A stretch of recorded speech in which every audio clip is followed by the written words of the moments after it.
Good morning, everyone. I'm here to talk about the giants and,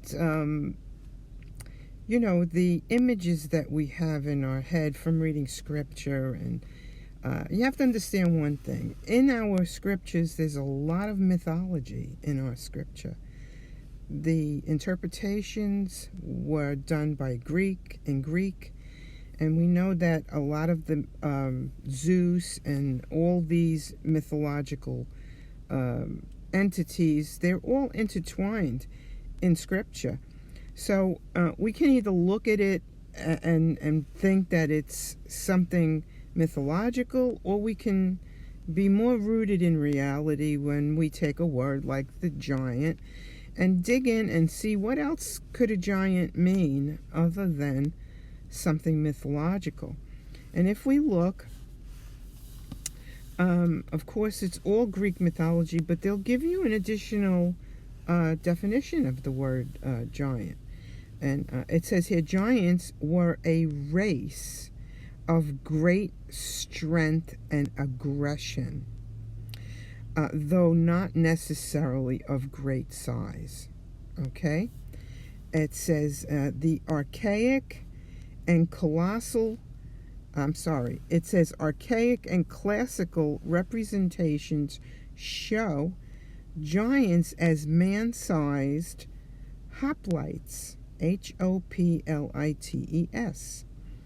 Okay, they were soldiers, just like we saw the Apostle Paul in all, those skirts with the plates on the front of them and the spears. Okay, they were armed with spears and shields, and they were fully in human form. All right, I just want to show you a picture of something, what another definition of a giant is.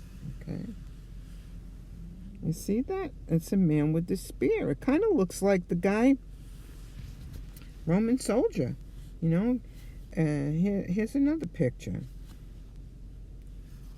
of what they refer to as giants. You see them? This looked like the soldier that was at the cross who shoved that spear into Jesus' side. Okay? These are soldiers. These are fighting men. Okay? And they have a lot of aggression in them. So when you see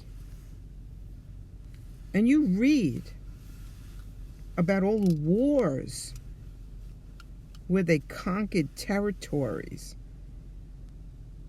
and drove the people off the land so that they can go and take that land, colonize the land, and then own the land, and those people were no more on that land. This is another word for a giant. It's an aggressive man. An aggressive man. It says here, I'll read you a little bit. Let's see if I can get a hold of it. Well, I guess I'm not supposed to be reading it from here, but here it is. Okay, hoplites were citizen soldiers of ancient Greek city-states. Soldiers of ancient Greek city-states who were primarily armed with spears and shields. Hoplite soldiers used the phalanx formation to be effective in war with fewer soldiers. The formation discouraged the soldiers from acting alone, for this would compromise the formation and minimize its strength. This was just a formation that they used so that to avoid the enemy penetrating. Okay, the hoplites were primarily represented by free citizens.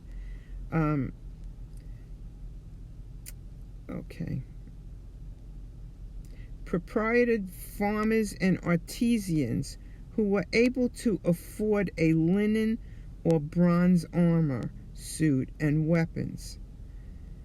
It also appears in the stories of Homer, but it is thought that its use began in the earnest around the 7th century BC, when weapons became cheap during the Iron Age, and ordinary citizens were able to provide their own weapons. Most hoplites were not professional soldiers and often lacked sufficient military training. Some states maintained a small elite professional unit. Okay, let's see here. Well, it just goes on to say the same thing that I said. It's saying it in a different way. All right, so just to give you another definition of the word giant, and if you want to, if you believe it's a mythological figure, personally, if the giants came into the daughters, there's no way that they could have that intimate union with the size of that man and the small body of a woman. So this has to be a more realistic interpretation of giant. Okay? That's it. That's all I have for you today. God bless you.